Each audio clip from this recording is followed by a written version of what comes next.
Assalamualaikum warahmatullahi wabarakatuh.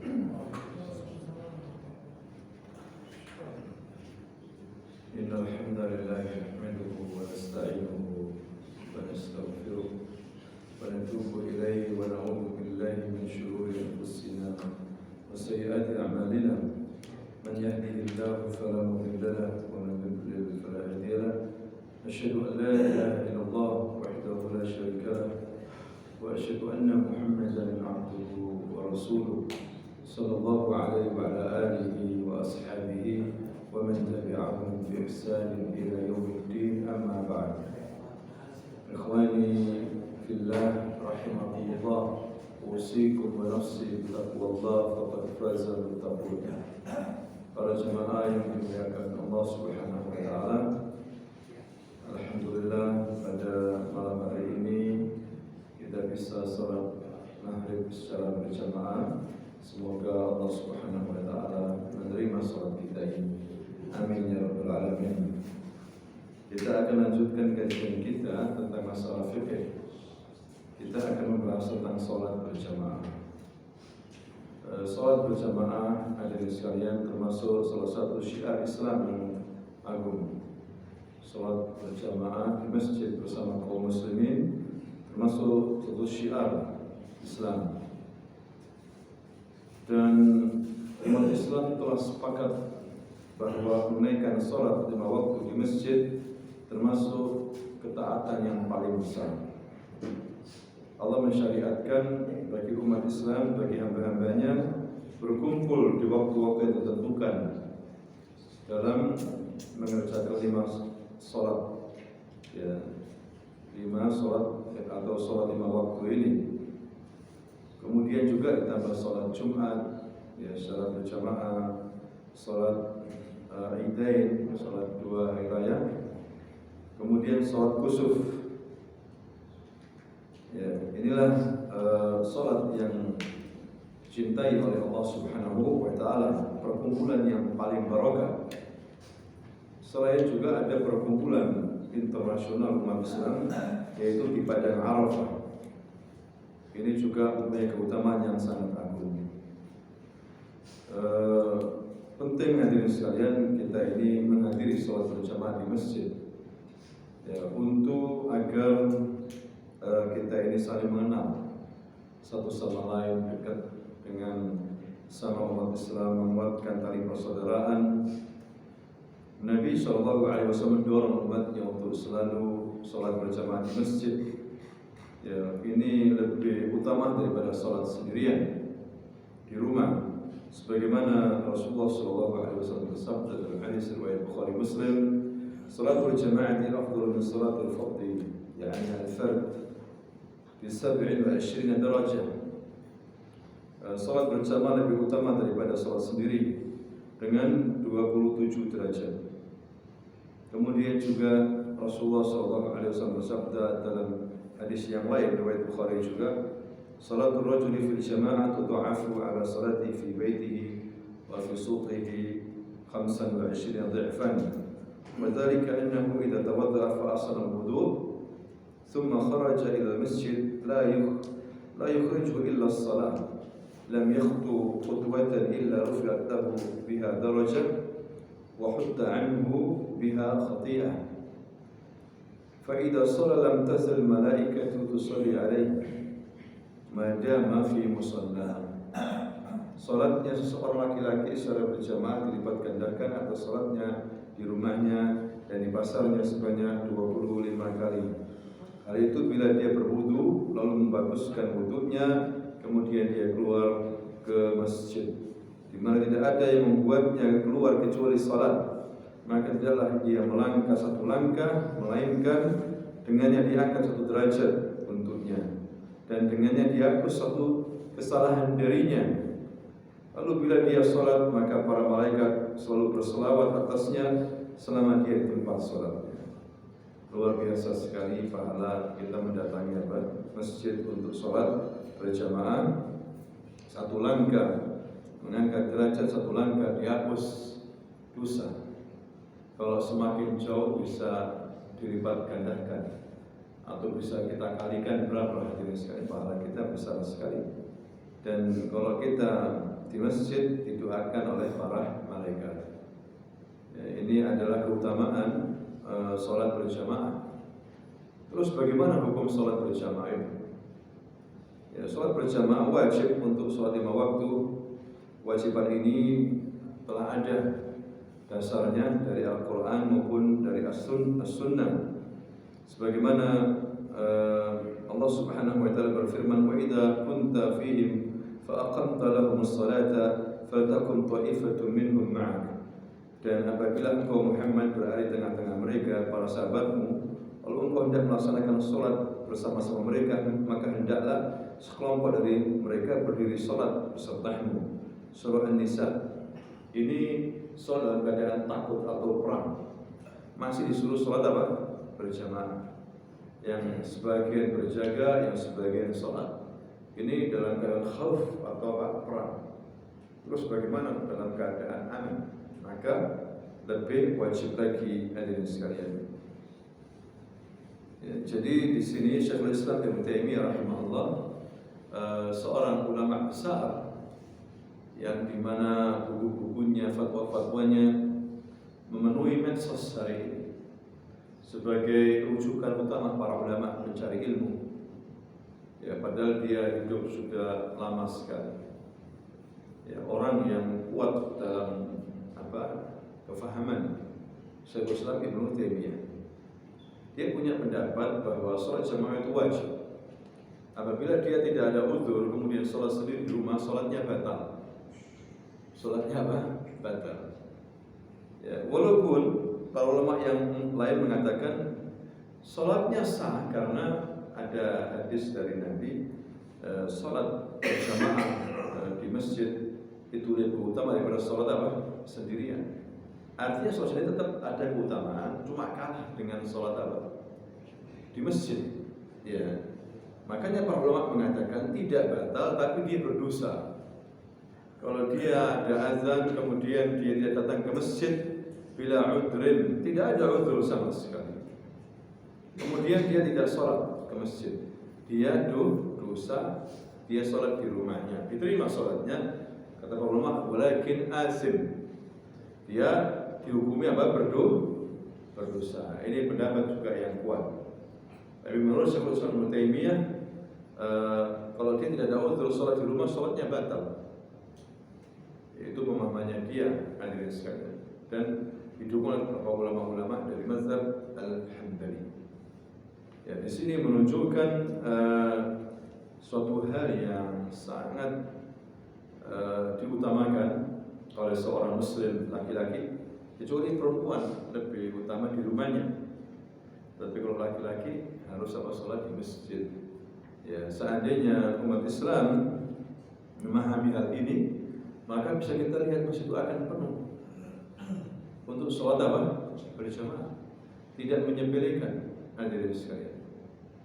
Inilah fatwa seharusnya diperhatikan. Hendaklah mereka itu sudah mulai paham, jangan sholat sendiri di rumah. Ya, hendaklah dia datang selama dia tidak ada uzur, kecuali kalau ada uzur, hujan misalnya, suatu situasi tidak aman, ya, atau sudah tua usianya, itu dibolehkan sholat di rumah kalau masjidnya itu jauh. Tapi kalau masjidnya dekat, walaupun sudah tua, dia mampu berjalan, disuruh apa? Ke masjid. Disuruh ke masjid. Kalau masjid itu dekat, kalau jauh dikasih uzur oleh para ulama. Tidak apa-apa, yusalli fi baitihi. Atau suatu perusahaan misalnya yang tidak bisa ditinggalkan ke masjid, masjidnya jauh misalnya, maka mereka boleh mengadakan sholat di antara mereka secara berjamaah di kantornya misalnya, itu boleh. Ya, atau takut kalau kantornya ada pencuri, sarakah, ada sarik, boleh dia sholat. Jadi ada alasan-alasan yang membolehkan untuk dia tidak pergi ke masjid. Ya, ini jauh masjidnya, kemudian tidak aman kalau ditinggal, ya, atau pekerjaannya itu tidak boleh tinggal. Dan kalau tinggal ini bahaya sekali. Nah itu boleh untuk meninggalkan sholat jamaah, sholat bersama teman-temannya di kantornya, misalnya seperti itu. Ini uzur yang dibolehkan hadirin sekalian. Karena Nabi SAW pernah didatangi oleh seorang yang buta, tidak ada menuntun untuk jalan ke masjid. Ya, minta izin ke Rasul. Awalnya diizinkan, kemudian dia pergi, gak lama dipanggil oleh Rasul. Tanya, atas tidak kamu mendengar azan? Nah, ya Rasul, saya mendengar azan, cuma ada yang menuntun. Ajib. Kamu harus datang. Kamu harus datang. Ada rajul a'ma. Dia ini buta, tidak ada yang menuntun. Terus bagaimana dia basir, bisa melihat, bisa berjalan? Semua akomodasi tersedia, ada motor, ada sepeda. Ya, maka ini keharusan hadirin sekalian. Salat jamaah ini bisa membuat keder orang-orang kafir. Ya, menunjukkan umat Islam ini kuat dalam beragama dan berkeyakinan. Ini yang membuat keder orang-orang kafir. Kalau masjid-masjid itu penuh. Cuma memang ini kesadaran yang harus dipelajari, ya, sehingga masyarakat muslimin tidak awam, mengerti begitu pentingnya kedudukan sholat berjamaah. Sedangkan kalau terbiasa meninggalkan tanpa udzur, kata Syekhul kita ini batal, sholatnya batal di rumahnya itu. Ya, dan ini pendapat kuat juga itu dengan dalil-dalil hadirin sekalian. Nah itulah, bahkan Abdullah bin Mas'ud radhiyallahu anhu dia mengatakan, ya sungguh aku melihat diri kami ini semuanya di antara para sahabat-sahabat Nabi tidak ada meninggalkan sholat jamaah, selalu sholat berjamaah di masjid bersama Rasulullah. Illa munafiqin, kecuali orang-orang munafik yang jelas-jelas nifaknya. Jadi kalau kita malas sholat berjamaah, sudah kita dicap sebagai orang munafik. Kita akui saja, ya kita munafik. Hadirin sekalian, panggilan Allah ini. Coba kalau panggilan RI 1, wah langsung dipanggil, ya malamnya nggak bisa tidur, bingung bagaimana bajunya, sepatunya, ya apa ini, ya. Terus Allah yang manggil gimana? Lebih daripada RI 1, Rabbus samawati wal Rabbul alamin, Rabbukal ladzi khalaqaka, Tuhanmu yang menciptakan kamu, walladzi razaqaka, yang memberikan rezeki kepada. Ya, ini berhak untuk didatangi hadirin sekalian. Ya. Sedangkan wanita, anak-anak yang belum dewasa, maka fil buyut la ba'sa bih, dibolehkan. Wa buyutuhunna khairun lahunna, rumah bagi perempuan itu lebih baik untuk diadakan sholat di situ. Ya, kecuali apabila dia minta hadir di masjid, ya ingin sholat berjamaah, dia menutup aurat, dia menjaga diri, ya, aman dari fitnah, dengan izin suami ya tidak ada masalah. Ya tidak ada masalah hadirin sekalian. Nah, ini yang harus kita pahami di sini. Ya, jumlah minimal sah sholat berjamaah berapa? Dikatakan di sini minimal jamaah adalah 2 orang tanpa ada perbedaan khilaf. 2 orang. Ya, ada masjid 11 yang sholat, 1 imam, 1 muadzin. Ini musibah, musibah. Terus kampung itu di mana? Kampung itu, ya, ini celaan bagi penduduk kampung itu. Kampung sepi, ada masjid, mana muslimin? Tidakkah mereka malu kepada Allah Subhanahu wa taala? Masjidnya sepi. Ya, mana syukur, mana iman? Berarti apa? Penduduk kampung tersebut dikuasai oleh syaitan. Ada masjid, ya, mana? Kok yang sholat sedikit sekali? Nah, ini pertanyaan hadirin sekalian. Seharusnya kita apa? Malu kepada Allah Subhanahu wa taala. Sholat berjamaah didapatkan dengan mendapatkan 1 rakaat dari sholatnya. Dan barang siapa mendapatkan rukuk bersama imam tanpa ragu, maka telah mendapatkan 1 rakaat. Asalkan tumakninah ketika rukuk. Ya, jadi kalau kita mendapatkan imam sudah rukuk, kita masuk. Imam masih rukuk, kita masuk rukuk. Sudah tenang kita rukuknya, dapat baca doa. Dianggap dapat apa? 1 rakaat. Tapi itu kondisional, bukan tiap hari. Ya, bukan tiap hari. Karena terjadi pada zaman Nabi cuma sekali. Jadi ada, tapi ini dibikin dalil oleh para ulama bahwa dapat 1 rakaat kalau kita dapat rukuk itu.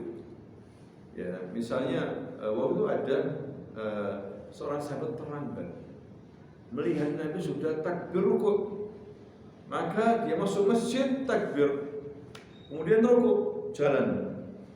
Dalam keadaan apa? Rukuk, masuk saf. Ya, Nabi tahu. Walaupun ngadep kiblat, Nabi tahu di belakangnya siapa, tahu Nabi. Ini hebatnya Nabi. Ya, diberitahu oleh Allah Subhanahu wa taala. Seakan-akan punggungnya Nabi punya mata. Cuma Nabi menegurnya beda setelah selesai salam. Ada tadi itu orang masuk masjid, takbir kemudian rukuk dan berjalan menuju shaf. Siapa dia itu? Nabi tahu, cuma pakai bahasa seperti itu. Ya, kalau ada yang mengaku Nabi langsung muding, tapi ada yang mengatakan saya ya Rasul. Kamu tadi begitu, ya Nabi tetap memberikan motivasi. Zadakallahu hirsan fala ta'ud. Semoga Allah Subhanahu wa taala menambah semangatmu dalam sholat berjamaah, tapi jangan diulangi. Jangan apa? Diulangi. Ya seperti itu. Ya sekali. Tapi ada zaman sekarang ini rumahnya dekat masjid, nunggu rakaat terakhir, bahkan waktu duduk imam tahiyat baru masuk. Ya, pertanyaannya hal yudriku rakaat. Apakah dia mendapatkan rakaat? Kata para ulama tidak dapat. Ya, karena dia tanpa alasan, tanpa uzur menunggu imam sholat terakhir, rakaat terakhir dan kadang duduk lagi atau dalam keadaan apa? Sujud. Dia nunggu sengaja, kecuali kalau dia memang terlambat, ada uzur. Ini nggak ada uzur sama sekali. Wis nunggu aja. Kalau sudah imam apa? Rakaat terakhir dihitung sama dia. Ada fil bait, padahal dia di rumah. Nah ini tidak boleh, hadirin sekalian. Ya tidak boleh. Ya, kalau kelola orang itu tahu, diberitahu oleh Allah pahala sholat berjamaah, dia akan merangkak pun mendatangi masjid. Masalahnya manusia, dia itu hanya menginginkan sesuatu yang nyata. Paham ya? Sesuatu yang apa? Nyata. Orang awam itu begitu. Oh nyata, ada fulusnya, berangkat. Ayo kita kasih 200.000 sholat, berangkat. Nyata ada fulus. Ya. Kalau diberitahu sama Allah, pahala yang didapat sholat berjamaah, apalagi di waktu-waktu gelap, isya, subuh, mereka akan merangkak pun jadi untuk menuju sholat apa? Berjamaah. Makanya jangan tinggalkan isya dan maghrib terutama, dan subuh. Ini sholat-sholat penting sekali. Dianggap kalau kita meninggalkan sholat berjamaah termasuk orang munafikin. Isya subuh dianggap termasuk orang apa? Munafikin. Kemudian kita bicara kemenangan, kita bicara perjuangan, bicara apa? Politik apa? Subuh nggak pernah kelihatan. Ya, Isya nggak pernah kelihatan di masjid. Bicara negara, bicara persatuan, kalam fadhi. Kalam apa? Fadhi. Percuma hadirin sekalian. Dari jamaah ini Rasulullah SAW membangun negara dari sholat jamaah. Ya. Jadi ini penting sekali. Kecuali tadi itu dia sakit, ya, kemudian dia itu menahan 2 hajat, azan atau qomat, dia harus masuk kamar mandi. Ya harus BAB atau itu lain persoalan ya kan. Atau apa namanya, khawatir hartanya hilang.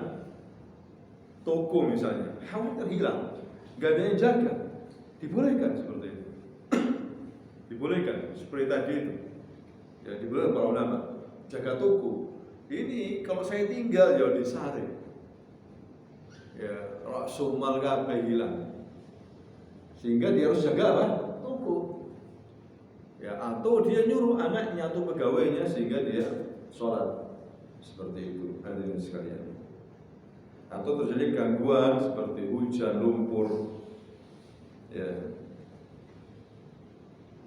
Kemudian bolehkah mengulang dalam sholat jamaah? Misalnya ada orang masbuk, yang masbuknya nggak tahu nyabanya, akhirnya imam, salah satu maju apa? Imam, boleh nggak seperti itu? Ya, kalau untuk sholat tiap hari orang kampung sendiri tidak boleh, nggak pernah terjadi seperti itu. Paham ya? Sesama kampung sendiri. Setelah salam kemudian apa? Berdiri ada 3 orang, 4 orang maju jadi imam. Ya, tidak dilakukan. Sholat sendiri-sendiri. Masbuk. Kecuali kalau ada orang lain datang dan banyak, tidak apa-apa. Karena itu sifatnya kondisional. Kadang-kadang itu tidak ada masalah, paham ya? Orang tamu dari luar belum berjamaah atau masbuk dia, datang lagi tamu, bukan orang kampung situ, maka dibolehkan untuk membuat jamaah. Tapi kalau sudah kampung sini semuanya yang masbuk ada 5 orang, tidak usah pakai jamaah lagi, nanti khawatir mengganggu. Ya, di masjid hanya 1 jamaah, 1 imam maksudnya. Kecuali kalau banyak apa? Tamu, rombongan bis apa, ya itu nggak ada masalah. Karena dia belum sholat. Hadirin sekalian. Ya. Kecuali ada orang sudah salam baru masuk boleh menyuruh temannya untuk apa? Menemani sholat apa? Jamaah. Yang satunya sunnah, yang satunya wajib. Boleh seperti itu. Ya, boleh seperti itu. Ini ada dasarnya. Waktu itu Nabi lagi haji, kemudian Nabi sholat di Masjid Khif. Tahu Masjid Khif ya? Di mana Masjid Khif? Atau di Mina. Bagi yang wukuf di Mina, kalau mau jalan-jalan itu ada Masjid Khif sampai sekarang itu. Dulu Nabi sholat di situ. Ya. Waktu itu selesai sholat, ada rombongan berdiri di luar masjid. Kata Rasulullah, 2 orang rombongan, 2 orang. Kenapa kalian berdiri? Qad shalaina ya Rasulullah fi rihalina. Kita sudah sholat ya Rasul di kampung kami. Kata Rasul, tidakkah kalian berdua masuk ikut sholat juga di dalamnya? Bagi kamu sunnah, bagi mereka apa? Bagi mereka wajib. Jadi boleh ikut sholat pun boleh, daripada duduk di mana? Di luar boleh. Cuma kalaupun mereka berdiri karena sudah sholat nggak apa-apa. Kalaupun nggak ikut sholat nggak apa-apa. Ya, jadi dibolehkan, apalagi menemani teman yang belum sholat, daripada dia sholat di rumah, sholat ke masjid tapi terlambat, imamnya sudah apa? Salam. Kata tetap lebih baik sholat di masjid. Karena bisa jadi dia mendapatkan teman untuk sholat berjamaah, atau mendapatkan orang lain sehingga dia sholat apa? Berjamaah. Daripada misalkan ada orang, waduh sholat sudah bubar salam, wis sholat di bed aja, wis sholat di bed, terus percuma nggak dapat pahala. Ya tetap dapat pahala. Suruh teman Anda jadi makmum atau imam. Ya, sehingga boleh niat berbeda itu boleh. Kata para ulama hadirin sekalian, imam sholat isya, makmum masuk niatnya sholat apa? Maghrib, boleh nggak seperti itu? Boleh. Ya boleh. Jadi bagaimana caranya? Waktu rakaat terakhir bagi makmum duduk nunggu imam. sampai sholat terakhir, rakaat terakhir. Nanti salamnya bersama imam. Boleh seperti itu. Ya, boleh seperti itu. Terus bagaimana misalnya ada orang musafir,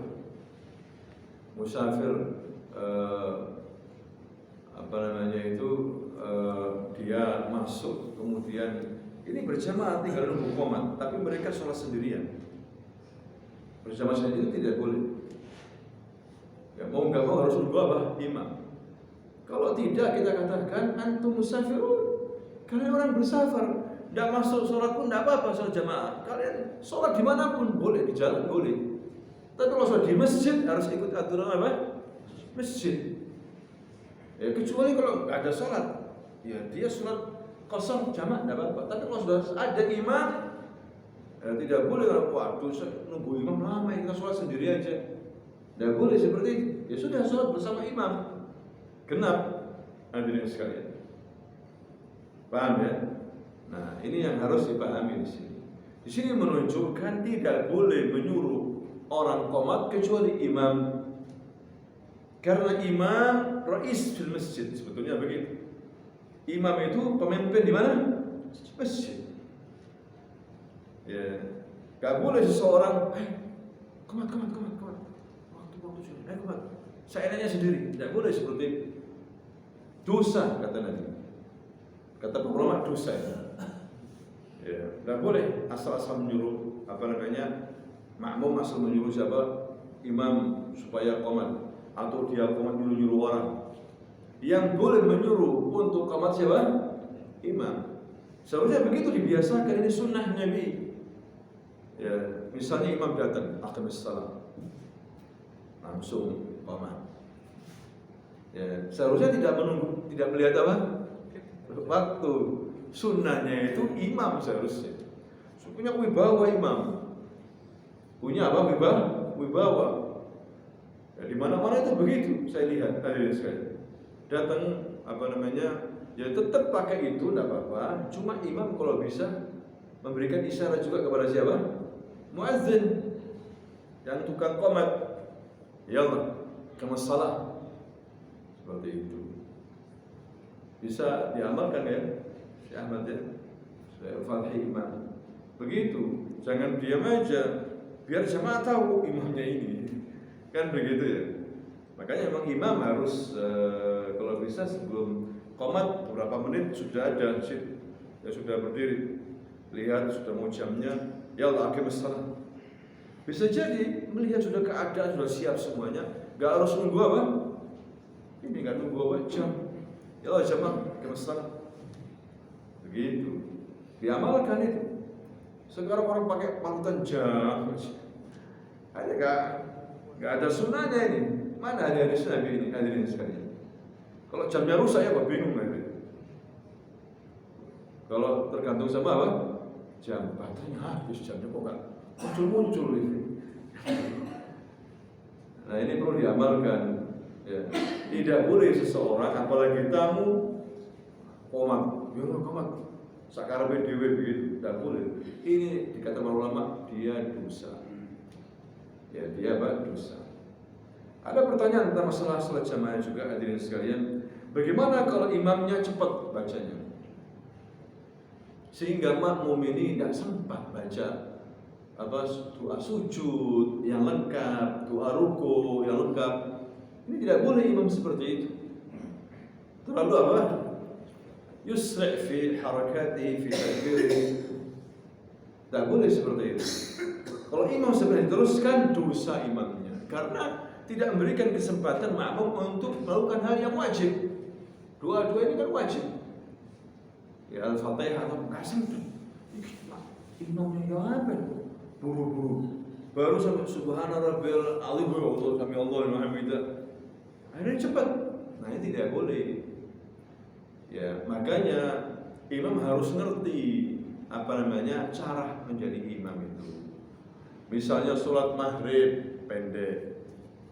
Ya, kata kalau Nabi wadduha, pendeknya begitu.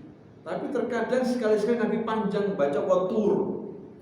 Jadi disunahkan kalau maghrib sekali-sekali, bukan tiap hari ya, sekali-sekali baca apa? Agak panjang watur. Tak apa-apa sekali Ar-Rahman sekali-sekali. Ya kalau memang tidak ada pengajian atau apa begitu. Tidak apa-apa. Itu sunnah Nabi. Ya, cuma yang seringnya pendek begitu. Kalau Isya agak panjang, subuh agak panjang. Itu sunnah Nabi begitu, hadirin sekalian. Supaya diperhatikan ini. Ya, tapi ingat Nabi itu baca Ar-Rahman misalnya Isya ya, atau itu sampai habis. Satu surah sampai habis. Ya, maghrib sampai habis satu surah. Kalau bisa. Ya, bagaimana terkadang imam membaca surah Al-Maidah misalnya. Ustaz Fatih membaca surah Al-Maidah. Tidak apa-apa, sekali-sekali tidak apa-apa. Ya, cuma jangan terus-menerus begitu. Sekali-sekali dia harus apa? Berlalu seringkali baca surah habis, satu surah itu habis. Makanya dipilih surah apa kira-kira yang makmum itu apa? Bisa bertahan. Kalau sekarang ini kalau ngikutin Nabi ya mungkin kuat ya. Kan gitu ya. Tapi bisa diamalkan itu. Enggak terlalu pendek sekali sih. Enggak terlalu panjang sekali. Ameta sa'alun misalnya apa? Isya atau subuh, ya kan? Maghrib apa? Wadduha, idza ja'a atau tabbat. Satu surah. Sering-sering satu surah. Sekali-sekali enggak apa-apa. Al-Maidah 6 ayat, 10 ayat enggak apa-apa. Ya, tapi kalau sering-sering enggak sampai selesai surah, ini khilafus sunnah. Kata para ulama, khilafus sunnah, menyelisih sunnah Nabi. Baca Al-Baqarah tapi pertengahan 10 ayat. Tiap hari begitu. Nanti Al-Maidah ya Isya 11 ayat pertengahan misalnya. Berarti nggak sampai selesai kan? Nah ini khilafus sunnah. Ya sekali-sekali gitu enggak apa-apa. Cuma kalau bisa sering menghabiskan satu apa? Surah. Paham? Kalau masyarakat ya juz 4. Ya kan? Di samping mereka di belakangnya juga bisa. Saya juga hafal. Jadi tirukan begitu. Ikut khusyuk juga kan ya. Wadduha wal laili idza saja. Enggak apa-apa. Ya enggak apa-apa ini sekalian. Tapi sekali-sekali perlu baca surah-surah, misalnya surah Al-Kahf, enggak apa-apa. Ya walaupun tidak habis misalnya di akhir enggak apa-apa. Ya sekali. Seringnya kalau bisa satu surah. Kemudian Isya misalnya. Al-Qamar atau Al-Qiyamah. Enggak apa-apa sekali-sekali. Ya agak panjang sedikit enggak apa-apa. Sekali-sekali. Hadirin sekalian. Kalau pendek enggak apa-apa. Ya. Karena namanya masyarakat. Nabi itu kalau sholat sendiri satu surah, 2 surah habis. Al-Baqarah, An-Nisa habis. Tapi sholat apa? Sendiri kalau panjang. Tapi kalau jadi imam, Nabi itu apa? Enggak terlalu panjang. Ya. Karena Nabi pernah menegur sebab Mu'adz bin Jabal sholatnya panjang, sholat Isya. Sudah sholat bersama Nabi. Waktu pulang ke kaumnya belum sholat, nggak ada yang jadi imam. Mu'adz orang yang terpandai di antara mereka. Jadi Mu'adz jadi imam. Bagi dia kan sunnah. Ya imam sholatnya panjang. Ya sampai ada orang nggak kuat, ya dia sholat sendiri, assalamualaikum kabur. Gitu. Ada sekalian. Makanya ditegur Mu'adz, bukan orang ini. Orang ini dimaafkan sama Rasul karena orang awam. Tetap dipanggil, tapi dimaafkan orang. Apa alasannya? Ini nggak ngerti nih Imam Mu'adz. Jadi kita ini orang pekerja terlalu malam. Kita akhirnya tidurnya kurang. Dengan besok harus kita kerja di ladang. Oh begitu. Ya sudah, sekarang pulang. Ya tapi jangan ulangi lagi ya model kayak gitu ya. Harus ngikuti apa? Imam. Mu'adz dimarahi sama Rasul, dibentak sama Rasul. Mu'adz, fatan anta ya Mu'adz, tukang fitnah kamu ya Mu'adz. Maksudnya bukan ini seperti ini dakwah. Kalau kamu jadi imam, lihat belakangmu siapa. Ada orang punya hajat, ada orang tua, ada wanita, ada anak-anak. Jangan seperti ini. Kalau kamu sholat sendiri nggak apa-apa, sholat malam. Nah ini hadirin sekalian. Rasulullah aja mendengar bayi nangis, agak dicepatkan. Saya para sahabat tanya, ya Rasulullah, ada sesuatu yang turun wahyu atau apa? Kenapa? Kok nggak biasanya ya Rasul? Kok agak cepat? Tidakkah kalian mendengar tadi suara tangisan bayi? Saya nggak tega sama ibunya ikut sholat. Mama ya apa nanti? Perasaan ibunya ya apa? Terus bayinya gimana? Tambah jerit-jerit lagi. Nah ini Rasulullah SAW. Hadirin sekalian.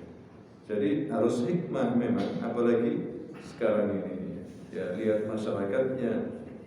Ada yang lama pernah dialir Ustaz, diambil sajadahnya pulang. Gak tahu kalau saya itu sholat malamnya berapa? Panjang. Belum tahu. Kalau sekarang sudah tahu. Itu sholat ada orang ikut masuk aja begitu. Pulang diambil sajadahnya pulang. Itu sholat apa yang kok panjang? Ya, tapi harus diberitahu memang. Ya, kalau malam ini panjang begitu. Nah itulah ada beberapa sholat. Ada juga sholat sendiri di belakang shaf. Memang ada hadis siapa yang sholat sendiri di belakang shaf, sholatnya batal. Tapi ini khilaf di antara para ulama. Ya kalau bisa jangan sendiri. Ada depannya disuruh gitu ya. Tapi masalahnya adalah di depannya mau ngerti enggak? Kalau nggak ngerti bisa ribut. Saya sholat kok ditarik-tarik, kurang ajar. Ya, khawatir gitu nggak ngerti. Ya, makanya jangan sholat sendiri di imam. Cuma ada pendapat yang lain tidak batal. Ya, kalau memang tidak ada orang, ya tidak batal. Kalau misalnya ada orangnya, ada orang yang ditarik, bisa, alhamdulillah. Hadirin sekalian. Cuma beberapa pendapat masuk di antara penulis fikih ini, para ulama-ulama mengatakan batal. Kalau sholat sendiri, jamaah sendiri di mana? Shaf itu. Kalau bisa 2 orang, atau imamnya tahu diri, tinggal 1 orang di belakang. Shaf yang ketiga 1 cuma. Sedangkan sepi sudah. Di belakang nggak ada orang masuk. Ngomong sama yang di samping, ya fulan temenin saudaramu itu, supaya 2 orang. Jangan sampai sendiri. Nah ini pentingnya imam itu melihat keadaan shaf. Jangan langsung takbir aja, dilihat. Tinggal 1 orang di belakang sendiri. Ya khawatir ini batal. Karena ada hadis yang mengatakan seperti itu. Ya, bisa dipahami ya. Nah itulah hadirin sekalian, pentingnya di sini tentang sholat berjamaah. Boleh juga kalau keadaan mepet misalnya, banyak orangnya, boleh imam di tengah-tengah boleh. Sedangkan jamaahnya di kanan dan di kiri.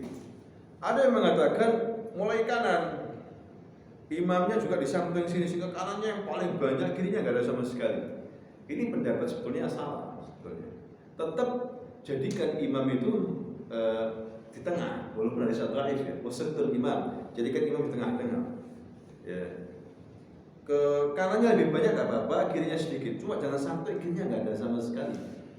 Nah boleh di tengah-tengah imam, kalau memang tempatnya sempit, paham ya? Boleh di tengah-tengah. Jadi samping kiri, samping kanan ada makmum, boleh. Itu asalnya sholat jamaah seperti itu, tengah-tengah. Kemudian dihapus sehingga imam harus maju. Kalau untuk dua orang atau 3 orang ya, makmumnya itu 2 orang atau 3 orang. Imamnya itu maju. Ya. Awalnya sampai perempuan begitu. Ya, tapi ini kemudian mansuh, dihapus hukumnya. Kemudian imam itu harus ke depan. Hadirin sekalian. Tapi kalau situasi mepet, musholanya sempit, orangnya banyak, nggak apa-apa. Ya, terpaksa seperti itu. Kembali ke yang pertama.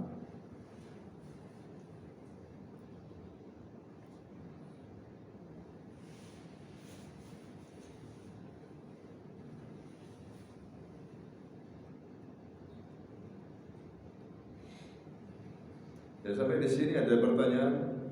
Ada. Siapa? Hah? Ustaz, Iya. Betul. kita musafir masuk di masjid. Masjidnya itu sholat asar sudah 2 rakaat. Kita ikut 2 rakaat salam apa kita melanjutkan sampai 4 rakaat? Oh enggak, kita ikut 2 rakaat yang kita. Jadi nggak ada masalah. Ya, nggak ada masalah. Kita dibawakan ke imam cuma dapat 2 rakaat. Jadi kita ikut salam. Iya, ikut salam, nggak apa-apa. Itu boleh seperti itu. Iya. Niatnya mereka kan genap, kita apa? Kosong. Iya. Niatnya beda, tapi kita ikut imam, nggak apa-apa. Sama dengan sholat maghrib, kita niat sholat maghrib, imamnya sholat apa? Isya. Niatnya beda, caranya pun kita tetap ikut imam. Ya, kita terakhir pada rakaat ketiga, kita rakaat apa? Akhir, kita terakhir sudah. Imam kan berdiri lagi. Kita nggak ikut berdiri. Kita nggak ikut berdiri, kita duduk sampai imam menyelesaikan apa? Berdiri 1 rakaat lagi, kemudian duduk, kita salam ikut imam. Seperti itu boleh. Cuma masalahnya ada orang nggak tahu, bingung. Orang ini apa? Duduk kan gitu, kok nggak ikut imam? Jadi dijelaskan, nggak apa-apa seperti itu. Ya. Dan misalnya kita masuk imam, kita niat sholat maghrib, imam sholat isya, tapi imam sudah sholat 1 rakaat. Kita masuk, imam tinggal berapa? 3 rakaat. Itu sama salamnya. Ya. Tapi nggak ikut salam pertama. Iya, tidak apa-apa. Dengan dalil kita ngikuti imam, ju'il imam liyutamma nabi, dijadikan imam untuk apa? Diikuti. Seharusnya kan kita pakai apa? Tahiyat ya, tahiyat apa? Awal. Kedua ya, awal ya, untuk kedua. Kita kan nggak dapat, ya ikuti imam, tidak apa-apa. Cuma niat kita sholat apa? Maghrib. Begitu. Ustaz, ada apa namanya Ustaz? Kalau misalkan maghrib tadi Ustaz ya, masuk waktu isya, ya. Waktu isya imam, dia sholat maghrib. Cuman sholat imamnya ketiga, rakaat ketiga, dia salam berdiri lagi untuk lanjutkan isya. Tidak bisa gitu. Tidak bisa, dia harus salam bersama imam. Ya.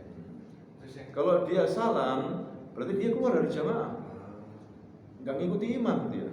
Itu tidak boleh. Imam itu untuk diikuti. Apabila dia salam, kita apa? Salam. Itu ada hadisnya panjang. Apabila dia takbir, kita ikut apa? Takbir. Apabila dia rukuk, kita ikut apa? Rukuk. Apabila dia sujud, kita sujud. Apabila dia salam, kita ikut apa? Salam. Bukan salam duluan. Mas, kalau itu enggak ya. Hah? Kalau itu enggak 1 rakaat, kita nunggu. Tidak apa-apa. Oke. Tidak apa-apa. Supaya pas. Iya. Ustaz, Cuma kalau iya tidak apa-apa supaya menghindari kesalahpahaman orang. Paham ya? Menghindari kesalahpahaman apa? Orang. Jumat sama asar nggak bisa digabung.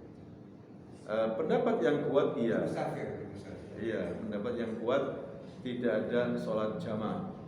Ya. Dan qasar pada waktu apa? Jumat. Cuma ada yang mengatakan tetap para ulama ada yang membolehkan. Kalau dia itu safar boleh menjamak. Tapi sholat Jumat kemudian apa? Sholat asar. Tapi di jalan ya, jalan. Cuma kalau bisa tidak, karena Jumatnya khusus. Jumatnya khusus harus dihargai. Kalau kamu sholat asar nanti waktu sholat asar 2 rakaat, jangan dijamak. Gitu loh. Paham? Satu lagi, ada anak-anak misalnya di masjid. Itu kita tidak boleh mengusir mereka. Kecuali kalau anak ini mengganggu, suaranya keras bermain. Kalau dia anteng, tidak boleh kita mengusir. Di soft-soft pulang kamu, tidak boleh. Tidak boleh seorang mengusir ketika orang di masjid, jangan diusir. Walaupun itu anak. Cuma kalau kita lihat anak itu memang rame, kita beritahu ke orang tua kita, "Syuf, anak-anak ini rame, ganggu." Itu suruh pulang. Kalau dia diam tidak apa-apa dia bisa. Tapi kalau ganggu, pulang aja. Kita terganggu nanti. Nah itu boleh. Tapi kemudian mengusir anak-anak ini khair, anak pintar, mumayyiz, belum balik, tapi apa? Mumayyiz, ngerti anak ini. Tidak boleh. Harus diajarkan anak kita untuk sholat, diajarkan untuk kenal masjid. Jangan diusir mereka ini. Cuma diperbaiki akhlak mereka. Kalau sholat tak boleh apa? Ngomong, tak boleh ini. Itu aja. Kalau nggak bisa, ya sudah terpaksa harus apa? Nurut orang tuanya memulangkan. Subhanakallahumma wa bihamdika asyhadu an la ilaha illa anta astaghfiruka wa atubu ilaik. Assalamualaikum warahmatullahi wabarakatuh.